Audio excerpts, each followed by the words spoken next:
about the fact it's the night of the little men. A couple of more flyweights. Scotty, the toy bulldog Olson, a guy I think you might like too, going 6 rounds. Let's meet him officially now with Michael Buffer. And now, ladies and gentlemen, this bout is scheduled for 6 rounds, and it's in the flyweight division. The referee, once again, is Carlos Padilla. Introducing first, fighting out of the red corner, wearing the gold trunks with black trim. He weighs an even 111 pounds. His professional record is 6-2 with 3 KOs. Fighting out of El Centro, California, let's welcome Eleazar Bravo. And his opponent, fighting out of the blue corner, wearing the red trunks with white trim. He weighs an even 113 pounds. He was a member of the Canadian Olympic team in 1988, and since turning professional, he's 6-0 with 4 KOs. Originally from Edmonton, Canada, now fighting out of Las Vegas, Nevada. Introducing Scotty Bulldog Olson. Take this out, take this out.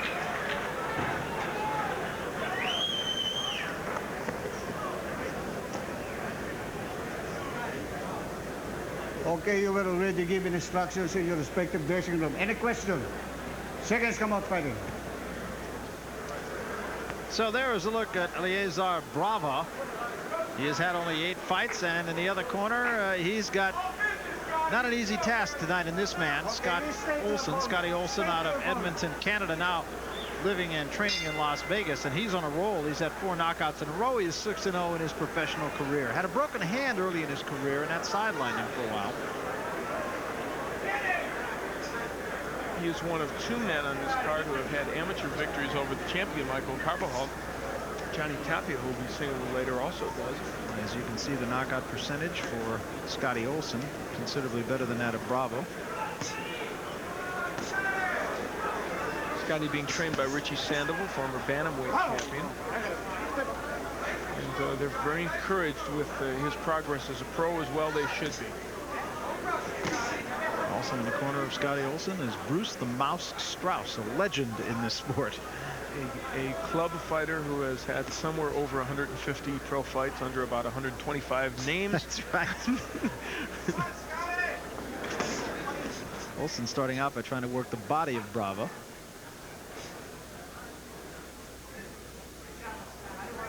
Huge ring here at Valley's, which seems to dwarf these smaller fighters even more. It really does. This is a ring you need a lap chart for. Oh, how I missed those witty bone mots of yours over the last 8 weeks. Sometimes I would replay old tapes of Top Rank Boxing and listen to you being clever just to... The best of it. I have a tape it on, the best of Barry Tompkins. Olson going to the body, and that, of course, is stock and trade. Excellent. Ooh, good counter right hand, though, by Bravo. And another. You know, Olson's nickname is not the toy bulldog for nothing. He really comes after you.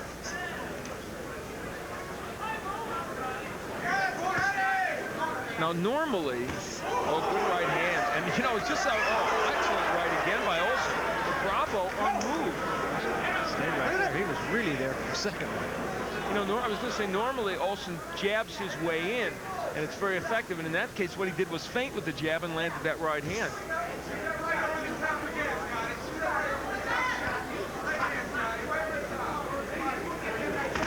Another good right hand. Did exactly the same thing. So many of the boxers that have that style where they want to come in and get on your chest, just forget to jab their way in, and it can be so effective. It's one of the things that Mike Tyson has been forgetting to do in recent bouts, that he was so effective at earlier. And he's, of course, the ultimate proponent of that style.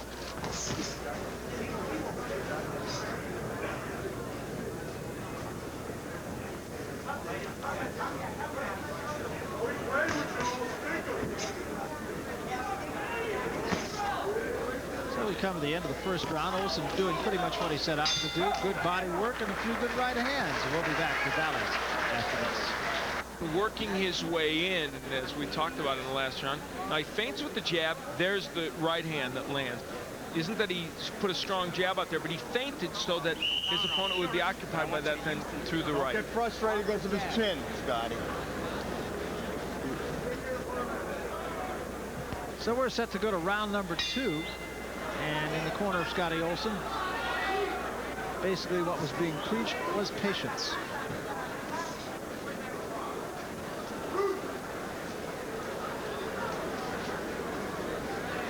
Numbers from the first round in our punch profile. Bravo threw more punches, but you can see Olson landing by far more punches and was far more effective. So an easy round for Scotty Olson. 66%, a superb percentage to land for any boxer.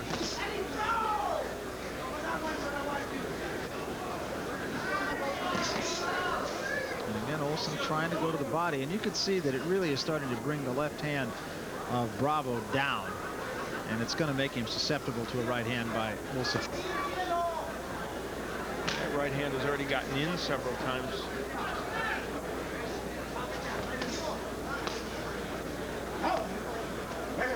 There's no question that Scotty Olson, they're bringing him along, I don't even want to say slowly, because I don't think it's slowly, but meticulously. They want him to edge his way up in competition, make sure that he got a little bit of a late start because he didn't start out as a pro right after the Olympics, then hurt his hand.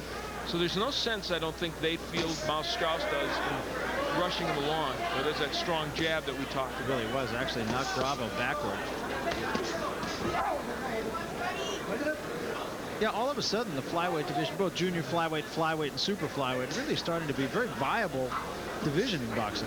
Excellent. There's a couple of American champions, Carbo, Robert Kidoga, 115-pound. Boy, Olson ripping now, missing with those hooks, but landing some good shots. You got Scotty Olson, Kid Akeem, a 115-pound who's just outstanding. Wonderful fighter. And in fact, the guy that Carvajal beat for the title I thought was pretty tough too, Kid Akeem. Absolutely. Very good division. Galaxy, who has one of the 115-pound championships. How could you not be a champion when your last name is Galaxy? Absolutely. Out of this world. To add that one to my tape now. Olson is landing some really heavy punches in this round, and as Miles Strauss told him in the corner, he said, if this guy has a great chin, don't get over anxious, just do this all night, keep winning a decision. And Bravo has shown an ability to absorb those big punches.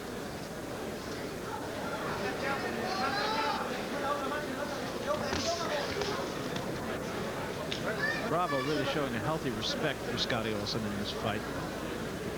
And it's not to say he's running from him, but he's not taking a lot of chances. Trying to counterpunch effectively, and occasionally has done that, but not as often as he would like. And they've been working hard on Olson's defense, so it is improved. He doesn't get hit as much running. There was a good right hand by Olson. And we're going to take you into the corner of Scotty Olson. And I'm sure the message will be very much as it was between the first and second rounds. Yeah. Right. Take some deep breaths, right? Big one. Right. All right, Scott. Off your jab. This guy can't hurt you, okay? He cannot hurt you. Remember the gym? How we worked with Tom and the other kid? Right? What he did, slip the jab. This way, pop, that right hand. Slip this way, that 3/4 left hook. It's a jab, left hook. Up, and the right hand. It's going to work beautifully. This guy can't hurt you. You got a slow jab, you can time it. He can't hurt you at all, Scott. So you can do whatever you want. Well, here's where Scotty Olson came in and landed a superb overhand right, accepting their suggestion that no, he can't hurt you. And they have stopped this fight. Oh, my. And I'm sure that was just that Bravo or someone in his corner decided that that was all. Some ice to put in his mouth. And his lip is cut is apparently the problem, and it must be inside. We didn't see any blood at all. No, not during the course of the round, but you can see how badly that cut is. Normally you wouldn't stop about because of that, but it's bad enough, and he was hurt at the end of that round, hanging on. He's probably ingesting a lot of blood, and I'm sure that can really cause you big problems too. So this one is over, and Scotty Olson has won. See if it is that right hand that might not have done the damage.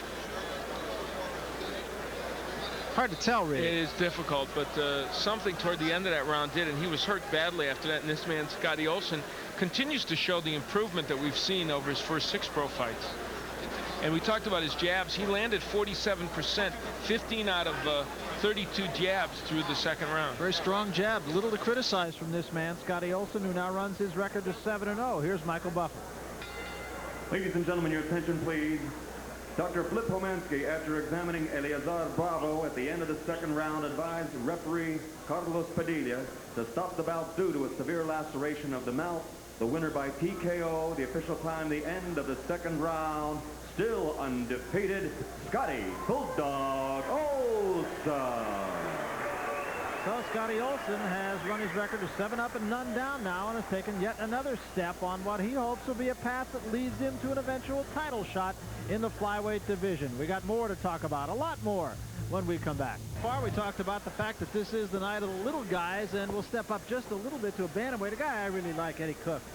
Eddie Cook, a boxer that we know because we've seen him even as an amateur. We started out watching him a few years ago in the Olympic Festival. When you saw him there, you knew he was going to be special, out of St. Louis, and he's been that as a pro in some very raucous bouts, Barry, in which he's been down himself. Yeah, I was going to say, he got a little bit of a scare just a couple of fights ago where really everybody thought, whoa, maybe he's not got the kind of chin and he's not the kind of prospect that everybody thought, and then he jumps up and knocks the guy out right after. I think he has the kind of a style that's so crowd-pleasing that he's going to get nailed on occasion, and he did get sent down, but in a way it almost makes him more marketable. I mean, look what it did for boxers like Ray Mancini and people like that who were in brawls, and Eddie will be quite the ticket. He's a guy I think you're going to enjoy, and he's another guy that seems to improve with every outing. One thing's for certain, he can bang. Let's go up to the center of the ring now with Michael Buck. Ladies and gentlemen, we go to the bantamweight division. This bout is scheduled for 4 rounds. The referee is Richard Steele.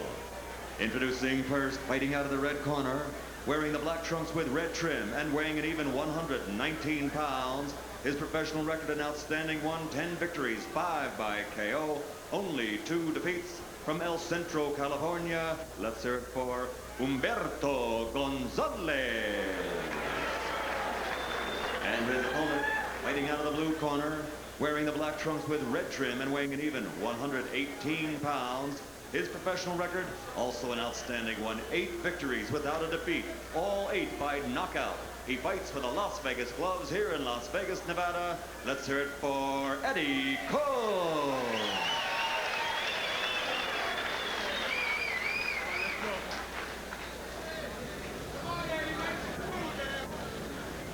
I spoke to both fighters in the dressing room. If there's no question, shake hands, good luck. So there's a look at Eddie Cook, and he is a guy who has taken a style that you wouldn't think would be effective in the amateur, made a success out of it as an amateur, and now has turned pro and really has not had to change his style very much at all, unlike most amateurs. And in the other corner, Humberto Gonzalez will try to be the first man to take Eddie Cook to a decision at least. Both men in the black trunks with a red stripe. That's Cook on the left of your screen. Eddie Cook winning every bout by KO, and the longest he's had to go is into the 3rd round. See that knockout percentage, 100% is just about as good as you can. Almost as good as you can get, that's right. And yet, Eddie Cook will be quick to tell you that he does not go in there thinking, I'm going to get the guy out of there. In fact, he's been saying that he's been trying to work on being patient. And he is the kind of boxer who, as you said, even in the amateurs, puts lots of combinations together. He had, in effect, a pro style, but because he threw so many punches, he was effective in the amateurs as well. I remember when you and I saw him at the Olympic Festival, he banged everybody out of there. He did not have a decision. A lot of power, even at the amateur level. Left hand, down goes Gonzalez. Not a bad left hand. 4, 5, 6, 7, 8. You okay? You okay? I'm not sure Richard Steele's convinced. I think he wants to give Gonzalez one more chance, and it's not going to go long. No, it's not. This one is going to be over in a big hurry. Steele hovering around them. Well stopped. And Eddie Cook, not yet, has had a real test. The crowd not pleased. Gonzalez came in with a 10-2 record. In truth, didn't look like a 10-2 fighter. No. Whereas Calzada looks like he's 12-1. This guy didn't look 10-2, but that guy, Eddie Cook, went about his business in a very workmanlike fashion and got his knockout, which is all he's required to do. Let's take another look at that left hand now. It's going to be really a straighter punch even than I remembered it being when it happened live. And Eddie looking at the body and going up to the head.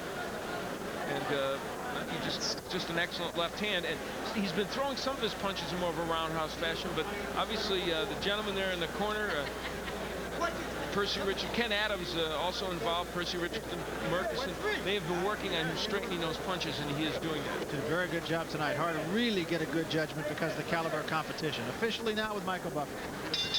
Ladies and gentlemen, referee Richard Steele steps in to stop this bout at 1 minute, 23 seconds of the very first round. That is knockout in the first round, number 7 for Eddie Cook. His record now 9-0, 9 KOs. Eddie Cook. So Eddie Cook now 9-0. You can't get it any better than that. He's knocked everybody he's seen out, and this time he gets his man out in the first round. When we come back, we'll talk with Eddie Cook. Now 9-0 with 9 knockouts. He has done it exactly like Akbar Muhammad told him to. Here's Al Bernstein. And who better to be a mentor to him than Akbar Muhammad? Eddie Cook, again, a quick win for you. And in a way, I know you want a little more work, but it's not so bad to knock these guys out with 1 punch. Yeah, that's right. Like you say, I wanted to work, but I saw the opportunity, so I took it. All right, let's go and look at that major punch. I mean, you didn't knock him out with just the one, but that's what really... You feinted downstairs and then went up. Yeah, exactly. See, I started off going to the body. He was going for the feints. So I feinted downstairs and came over top with an overhand left and caught him. Now, you've been in some bouts that have been one in which you were even down once. And so people look at it and say, oh, boy, he's got to work on his defense. And they talk about that ad nauseum. But you are working on your defense. And in many respects, except for that one bout, it hasn't been so bad. Exactly. That's basically what I'm working on is my defense because my offense is already there. So, you know, I just got to get the defense down, and then I'll be ready. All right, Ken Adams and Alton Murkison working diligently with you in the gym. Are you seeing a lot of improvement, Kenny? Well, I guess we could say 80% or better, especially in the defensive mold. And basically, that's what we have been working on, you know, like for the past, in between our fights. And basically, that's what I've been doing a lot of, working on slipping the hooks, coming back with combinations. And, hey, I can say we're very pleased, even in the sparring. And we get some hell of a sparring with Akeem, Kennedy McKinney, Jerome Coffey. Hey, we get a lot of good work, so we are utilizing that in the gym, and it's paying off. Okay, thank you, Kenny. Congratulations, Eddie. I want to say hi to my son. Let me say hi to my son because they getting on me because I won't speak to my son. I would say hi, Javon. All right. All right. Well, we got one in. There you go. You owe me one, Eddie. Eddie Cook with a very big win and showing us that he is working on that defense, but all he needed tonight was offense. Time now for Ringside Report, a weekly magazine of boxing news. Brought to you tonight by Ace Hardware Corporation. Well, now, something that happened about a week ago, and I think it's still probably worth our while to talk about a little bit. Tommy Hearns leaving a very familiar face, Emanuel Stewart. Well, there's a lot of comings and goings in boxing these days, a lot of managerial and promotional changes.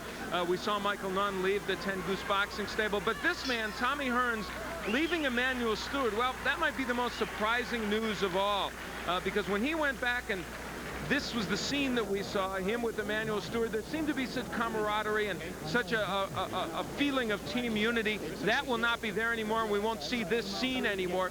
And I think the thing that's surprising about it, Barry, is that Tommy Hearns is in the twilight of his career, obviously only a couple of fights left, and many, including myself, surprised that he would jettison Emanuel Stewart at this point. And not only that, jettison him for a guy who I think it's fair to say is a questionable character. Ross Fields, yeah, the gentleman who was involved in the whole Wells Fargo scandal and spent some time in prison as a result of that. His claim is that, well, that had to do with money, not boxing. I can still advise a guy in boxing. I don't know. And for Tommy Hearns, the question will be, how does he function outside the environment of the Kronk gym? I'm not suggesting that he needs it to function well, and certainly anybody has the right to change management at any point, whether it be an artist or an athlete. But I think it's just surprising with Tommy Hearns because it was a combination that worked so well for so many years. I think there's another irony to it all, too, and that is that he says he left the Kronk gym because Emanuel Stewart was spending too much time with Michael Moore and Dennis Andres and those guys, and yet for so many years people have left Emanuel Stewart because they've said he spent too much time with Tommy Hearns. Well, that is a catch-22 situation, isn't it? Let's go to the highlights and take a look at a fight that took place on Friday of last week between Myron Taylor and Lupe Gutierrez. Let's take a look at it. It was on Tuesday of this week. I beg your pardon. Time just seems to fly for me. Well, it does. And for Myron Taylor, it was a dark day, whatever day it was. Lupe Gutierrez, who we saw in a terrific matchup with Jeff Franklin, a guy who is knocking on the door for a world title shot, beat Myron Taylor and beat him convincingly. And Myron, a guy that we've seen many times here on ESPN, always hovering on the fringe of a championship, took a battering, and then in round 4, that's when Gutierrez really went to work, and Mills Lane said, "I've seen enough." And for Myron Taylor, the evening was over. Big win for Lupe Gutierrez. Very good win for Lupe Gutierrez. Let's talk about another guy who we always seem to talk about on Ringside Report, but because of our hiatus, we really haven't had a chance to gab about, is Mike Tyson. The fight with Alex Stewart, of course, because of the stitches that Mike Tyson took, is going to be off for a while. Yeah, moved back to December 8th, and that will still be in Atlantic City. And I've been in New York a lot in the recent weeks, and I've seen a lot of the newspaper stories about Alex Stewart. Now, he feels people are taking him for granted, that he's just a stepping stone for Mike Tyson. And he says, remember the tough time I gave Vander Holyfield? I'm not just a stepping stone for Mike Tyson, but I agree with that. He's a very tough guy, and it will tell us a lot about where Mike Tyson is at this point, and how well he will be able to come back eventually, perhaps against the winner of Holyfield Douglas. The thing that I wonder about is how significant will be the 40 stitches that he took in his eye. I mean, that's a pretty serious cut, and a lot of guys who cut once cut again. Well, it really is, and I think that as he goes into the ring, it seems like every time Mike Tyson is idle for anything more than 2 or 3 months, there are always new questions, and in this case, it's the cut. And so it adds more intrigue to him coming back into the ring, and I still think the win over Tillman didn't prove anything to anybody anyway, so people are still wondering what Mike Tyson has at this point. You mentioned intrigue. Let's take a look at some intriguing matches upcoming in the sport of boxing in recent weeks as we look at the guide. Bobby Ches and Horatio Brandon. That'll be Friday, September 21st. It'll be in Atlantic City, and you can watch that one on Telemundo. We're going to talk a little bit more about this next fight in just a moment, but this has got to be a dandy. Jorge Paez and Tony Lopez. It's this Saturday, September 22nd, in a very good sports town, Sacramento, California. Rodney Moore takes on Jerry Page, their junior welterweight. That's Monday, September 24th. That's also in Atlantic City. You can watch that one on Sports Channel. And George Foreman back in action. He goes all the way to London, across the pond, to fight Terry Anderson. That's Tuesday, September 25th. It'll be on USA Network. And next week, we'll be in Stanhope, New Jersey for Frank Tate, as he takes on a guy who could give him a little bit of trouble, Greg Everett. When we talk about Jorge Paez and Tony Lopez, you don't like to talk about a fight as being a potential fight of the year before it happens, and yet I really do feel that could be a potential fight of the year. Really an outstanding matchup. Jorge Paez now moving up from the featherweight, where he has had trouble making the weight. He's been in tough almost every month, it seems, for the last year, and he's had some very difficult matches. Tony Lopez losing the title, winning it back from John Molina. This has got to be an action fight, and about the only thing that can really mar this would be a cut for one man or the other. Two guys, though, who really do fall into the category of warrior. Yeah, that's for sure. And I think that for Jorge Paez, he has proven that time and time again against very tough competition, as has Lopez. Kind of a hometown advantage for Lopez. Not kind of, it is a hometown advantage for Lopez. That has stood him in good stead in the past. It may well in this fight. Maybe the strength of Lopez might be the difference here. He's in a higher weight. He comes naturally to a higher weight. And one final note, and that is we talk about people coming back in the sport of boxing, and now Randy Shields at age 34 is going to be coming back.